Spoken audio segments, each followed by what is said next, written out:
বগুড়া শহরের ১৫ নম্বর ওয়ার্ড পশ্চিম গোদারপাড়ায় গড়ে উঠেছে সম্ভাবনা আর সফলতার এক অনন্য দৃষ্টান্ত, নিহা খামারবাড়ি। ছোট্ট পরিসরে শুরু হওয়া এই উদ্যোগ আজ পরিণত হয়েছে একটি বহুমুখী সফল খামারে। এখানে পুকুর জুড়ে চাষ করা হচ্ছে দেশীয় জনপ্রিয় কই মাছ, পাশাপাশি রঙিন গাপ্পি মাছের উৎপাদনও যুক্ত করেছে নতুন সম্ভাবনা। শুধু মাছ চাষেই নয়, এই খামারে রয়েছে ছাগল পালন, কবুতর, হাঁস ও মুরগি। ফলে একই স্থানে তৈরি হয়েছে একাধিক আয়ের সুযোগ। এই সফল উদ্যোগের পেছনে রয়েছেন তরুণ উদ্যোক্তা মোহাম্মদ আরিফুল সরকার। পরিশ্রম, সঠিক পরিকল্পনা এবং দৃঢ় মনোবল দিয়েই তিনি গড়ে তুলেছেন এই ব্যতিক্রমী খামার। চলুন এবার শুনে আসি সফল উদ্যোক্তা মোহাম্মদ আরিফুল সরকারের মুখ থেকে তার সফলতার গল্প। আমি সর্বপ্রথমে একটা ছাগল কিনি ব্ল্যাক বেঙ্গল হাট থেকে। তারপরে ওখান থেকে আস্তে আস্তে ছাগল বেশি হয়, তারপরে আমি ছাগল বিক্রি করি। আস্তে আস্তে জায়গা জমি কিনি, কেনার পরে আস্তে আস্তে খামার গড়াই। এখন খামারে বয়স প্রায় ২৬ বছর আমার। এর ভিতরে আমার কোনো লোন বা ঋণ কোনো কিছু নেই। আমরা স্বামী স্ত্রী দুইজন খাটেই আমরা এগুলো করছি। নতুন উদ্যোক্তা যদি কোনো বেকার লোক করতে চান, আপনারা কোনো শ্রমিক ছাড়া যদি নিজে করতে পারেন তাহলে কৃষি সেক্টরে আসবেন। আর প্রথমে হুটহাট করে শ্রমিক বা ৮টা ১০টা ছাগল না আপনি ৮-১০ হাজার টাকা বেতনের আপনি চাকরি দিয়ে কিন্তু আপনি লাভবান হতে পারবেন না। কারণ কিসের জন্য ছাগলের দাম আমার একেবারে বেশি না। এর ভিতরে একটা রোগ আছে, খাদ্য ব্যবস্থা আছে। নিজেরা যদি আস্তে আস্তে বুঝে উঠতে পারেন তবে ছাগল খামারে চলে আসেন। আর যদি না আসতে পারেন তাহলে আসেন না, অন্য কিছু করেন আপনার। ১০% জায়গা আমি এখানে কই মাছ চাষ করি।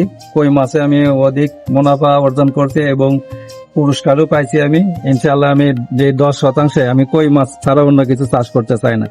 কই মাছ অল্প সময়ে ৯০ দিনের ভিতরে অনেক বড় হয় এবং হারভেস্ট করা যায়। সবাই করতে পারে, কই চাষে কোনো ইয়ে নাই, শুধু খালি জীবাণুনাশক আর খাওয়ানো, এই পরিচর্যা, এছাড়া অন্য কিছু নাই। বাজারে বিক্রি করার ক্ষেত্রে কোনো সময় লাগে না।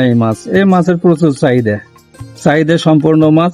আর কই মাছ খুব সুস্বাদু মাছ, খেতে খুব সুস্বাদু এবং বিক্রি খুব তাড়াতাড়ি হয়। আমার তো মনে হয় নদী তো অনেক কিছু খায়, খারাপ জাতীয় কোনো কিছু খায়, আর আমরা চাষ করি যেহেতু ফিড সম্পন্ন, মানসম্পন্ন ফিড। যদি মানসম্পন্ন না হতো তাহলে তো সরকার অনুমোদন দিত না।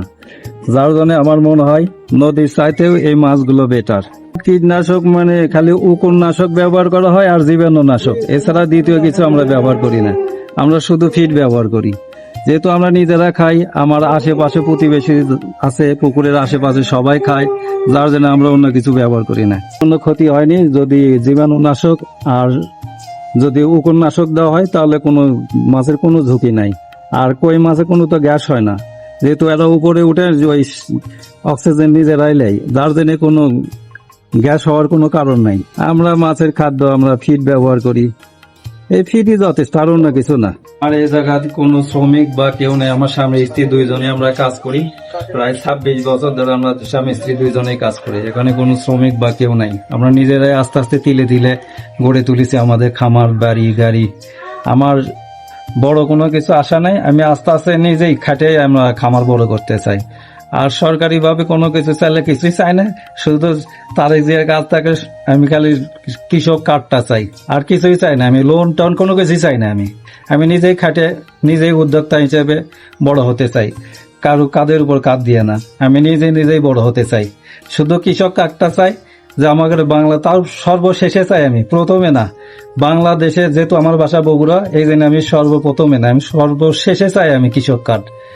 আর যাতে গোটাল বাংলাদেশে আনাচে সব জায়গায় পাওয়ার পরে যাতে আমি কৃষক কার্ডটা পাই, আমি সর্বপ্রথমে আমি আশীর্বাদ না। আপনি সাফল্যের হতভম্ব যে অবাক দৃষ্টিকোণে বলতেছি যে আমি একজন মাছ চাষি, কিন্তু এই যে ছোট্ট পুকুর থেকে এই যে কই মাছে যেভাবে ইনি পয়সা পাচ্ছে, মানে আমরা দেখে, আমরা অনেক আগে থেকে মাছ চাষ করি কিন্তু এত স্বাবলম্বী হতে পারিনি। এই ইনি যেভাবে মাছ চাষ করতেছে, ইনি যেভাবে মাছ উৎপাদন করতেছে এই ছোট্ট পুকুর থেকে, আমরা তাকে খুব প্রশংসা করি এবং আমরা মাঝে সাঝে আসে তার এগুলো কার্যক্রম দেখা যায়। আর এই পুকুরের নদীর মাছ নিয়ে এসে মানে পুকুরে চাষ করতেছে, এটা আমাদের কাছে একেবারে খুব লাভজনক দেখতেছি, খুবই লাভ। আমরা পরবর্তী চিন্তা ভাবনা করব। এখন ইনি তো মোটামুটি ভাবে বেশ স্বাবলম্বী হচ্ছে। এই বড় পুকুর থেকে হয়তো 40-50 মণ মাছ বেশি, আর এই ছোট্ট পুকুর থেকে ইনি যেভাবে মাছ বেচতেছে আমরা খুব তাকে প্রশ্ন করি না। আমার নাম হেদায়েতুল ইসলাম, আমি আরিফুল ইসলামের একজন প্রতিবেশী। আমার বাড়ির পাশে থাকার কারণে আরিফুল ইসলামের সর্ব কার্যক্রমগুলো আমার চোখে দৃষ্টিগত হয়।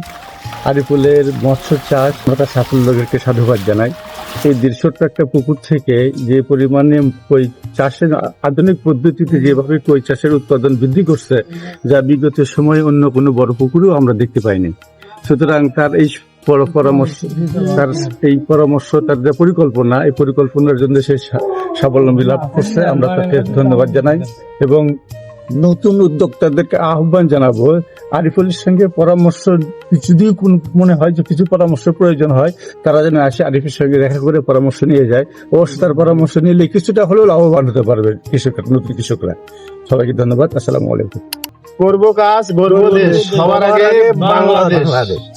শ্রম আর সাফল্য যেন একই সুতোয় গাঁথা। আমরা চাই আরিফ ভাইয়ের মতো এরকম সফল উদ্যোক্তারা তাদের নতুন নতুন উদ্যোগ নিয়ে এগিয়ে আসুক এবং নতুন করে দেশটাকে গড়ার পদক্ষেপ নিক। আজকের পরিশ্রমী আগামী দিনের সাফল্যের চাবিকাঠি। বাপ্পি মাহমুদ, NFTV, বগুড়া।